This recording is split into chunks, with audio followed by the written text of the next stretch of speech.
We are here this afternoon with Anthony Miller, Omar Barlow, and Thomas Butler. Anthony, tell us a little bit about your organization. Well, Be Me is an organization spun out of the Knight Foundation, currently headed by CEO Travian Shoulders. And what we do is build caring and prosperous communities inspired by black men like these gentlemen here. We find these black men, we started off as a storytelling project. And from that storytelling project, we said, if we get these black men who are already doing great things in communities and add some resources to their work, what exactly will come out of it? How caring and prosperous will the community be? And tonight was an indication of how caring and prosperous the community has become as a consequence of our work in community.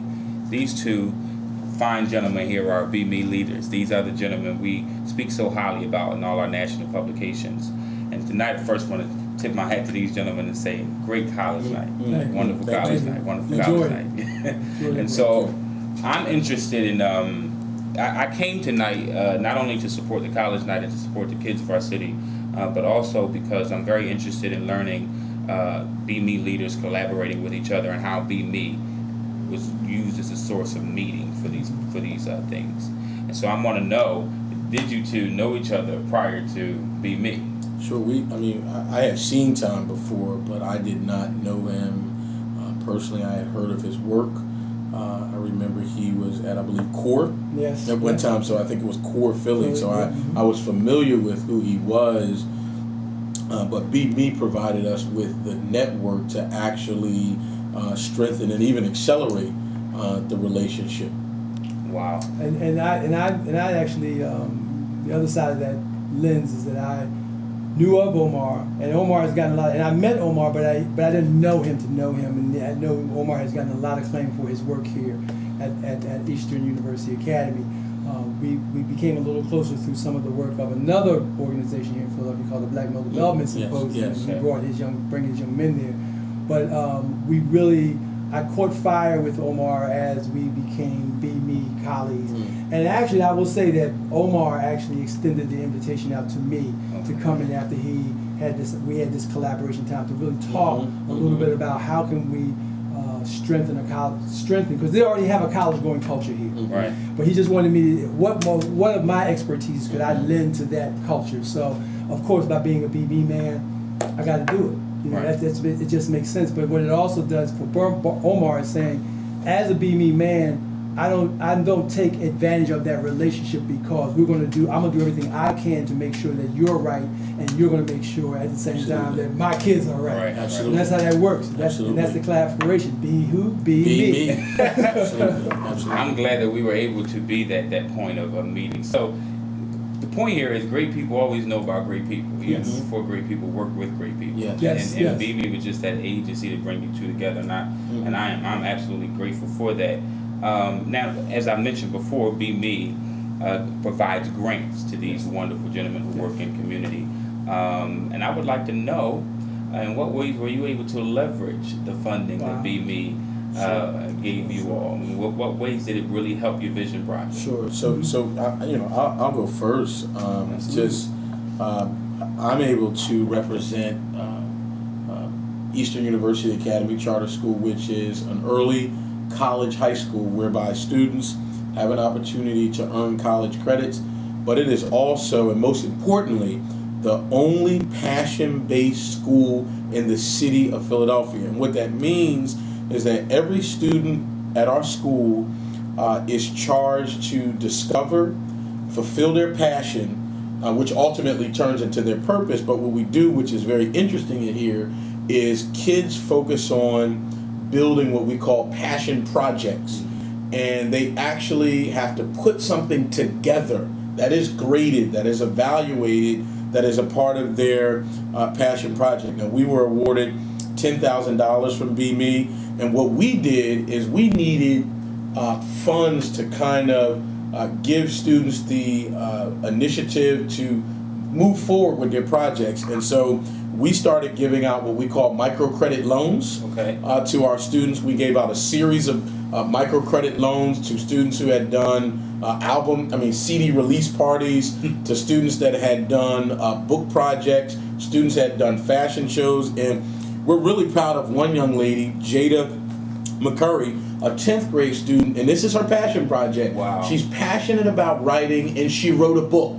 Wow. This is why you need to be able to write. This is why you need to be able to make sense of sentences and do the sentence structure. But imagine that every kid producing a project and having the money from a microcredit loan to fund the project. So when she did her book release party, she got the funds to put that together. People purchased books and so forth and so on. But that's what Be Me allowed us to do. And so we're really excited about the work. Thom came in tonight, talked about branding, but what he was really saying is that every kid to have a strong application that's scholarship worthy needs to be aware of themselves. And we do that by making students aware of their passion. Charles Finney said this: if you learn how to set yourself on fire, the world will come to see you burn. And so we want to see kids we want to see kids burn, and we're thankful to Be Me for giving us the funds to make this happen. Wow. I'm pretty jealous, actually. I've been contemplating writing a book for a long time. Yeah, we get kids to do that. Yeah, 10th grade. we get kids to do that. That's where but we force them. But the secret is we force them to do it. Lerone Bennett wrote a book about Abraham Lincoln, talking about how he was forced into glory. Right. We force kids to make do on the promise to their heart. Right. Think about that. You're forcing them to make do on the promise to their heart, what you dreamed about, what you believe you were purposed to do. We say put it in a project. We're going to evaluate that. Wow. And that's what we call promising pedagogy. Yes, that absolutely. needs to be replicated. I like that. In all of our institutions of learning. That's very important. Absolutely. That's very sense of self is very important. Know thyself. Yes, sir. Yes, Very absolutely. important. It's very Absolutely. Or as my wife said, you can't love me unless you love yourself. Absolutely. but here's the networking piece is, once I'm aware of my passion, and this is where Thom Butler comes in. Once I'm aware of my passion, now I need an expert to come alongside me to help strengthen our culture so that I can now pick a school that is aligned with my passion, that can help incubate further That's right. what I dreamed about, was purpose, what was in my heart. That's where he came in tonight to set our families on fire and for them to be reinvigorated around, wow, he's saying what Mr. Barlow's saying. He said, what's your brand? They know their brand, passion projects. Wow. And so that's the vision of Be Me, and I'm glad all of that was able to come together. It's win-win. It's a win for me because I don't have all that expertise he has, but he came in and dropped it. And I believe that you started something that is going to continue. So you got to come back and help us build that 3.3 culture. That's what's up. During your presentation, I fell in love with the idea of the 3.3. Okay. I fell in love with it. I'd like for you to explain it for the purpose of this personal interview. Well, so the 3.3 Club is basically based on the philosophy that in order to get a Gates Millennium Scholarship, which will prepare you will pay for your educational costs through a terminal degree. Certain qualifiers are there. You have to be a person of color. You have to be Pell eligible. But the biggest qualifier for the student is that they have to maintain or have a 3.3 GPA when they apply for the scholarship. So the notion is that if we want students to be eligible as school, and we're that community, if we want them to be eligible, we have to make sure that they get or keep or maintain minimally a 3.3. So the 3.3 Club, from my perspective, is much like any other competitive environment where we come together and we support one another to keep and maintain 3.3s.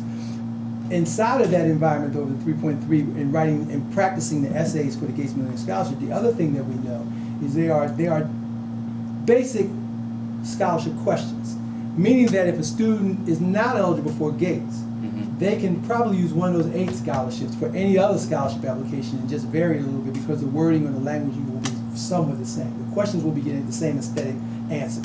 So by practicing that piece, they are practicing scholarship writing. And therefore they will either be able to almost literally lift that essay for another essay, or they will have developed such strong essay scholarship skill writing abilities, they'll be knocking out scholarships all over the place. Wow. I love that idea. Now, I would like for you to, Brother Barlow did elaborate on how he leveraged the resources allocated from BME to fund his vision project. So how did you do it? How did you make it come alive with the college roundtable? Well, the College Prep Roundtable has been this network of college access professionals in Philadelphia for well over 20 years now. And we have been pretty much just a network, meaning that there was no funding for it. We leverage relationships with institutions, higher ed institutions, and other folks around town so that we would have meeting space, we would have opportunity for refreshments and so forth and so on. But it was always very rich discussions around how do we as a college access community, which are usually peripheral to our school folks, because they are at the end of the day, they are the most important. But we bring in that other thing they want, right? Yes. But we still as a community need support. Many here, particularly in Philadelphia, where we have a large number of college access programs, we found that there were a lot of programs where staff who were hired were not professionally developed. So we took it upon ourselves to individually professionally develop one another.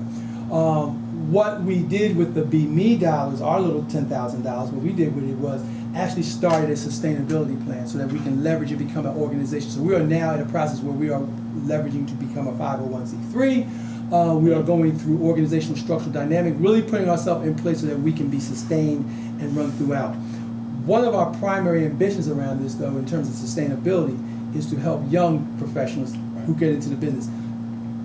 College admissions, financial aid, college access work is not a career ladder kind of thing. When you come out of college, that's what I want to be.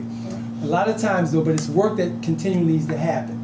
So we need folks who are trained and knowledgeable in the work in order to do that. So we're paying a lot of our attention to young folk who are coming into the profession and providing them resources and support. So this $10,000 has also allowed us to provide programmatic training for those young folks in an initial year. And what we're going to do is leverage that training now to get more dollars to continue that training. Wow. Two great black men doing two tremendous things. And I want to really hone in on this point. Be Me doesn't go out. We don't go out and find black men and give them money to do the work. They're already doing it. And it's tremendous to see that we don't when we pick them, we don't look at their profiles and say, well, here's a principal and here's a college prep roundtable guy, and let's make them leaders for that point. We pick them because of their personal narratives and what they do in community, what they've done in community. And this is what happens as a consequence. When you're doing great things, the universe always ensure that the right pieces fall into place. We didn't know that this was what's going to become of our community, but this is what happened, and I'm just excited to see all the other great things that's going to become of this relationship and all the other relationships that are in our community. And so, as a Philadelphia manager, I'm humbled to even sit among these giants and bear witness to the great work that they're doing in this city and beyond. And to you who are watching, please, I implore you to look up these brothers and look up the Me community. Find out what the men in your city, your neighborhood, your district is doing to make your community more caring and more prosperous. Thank you.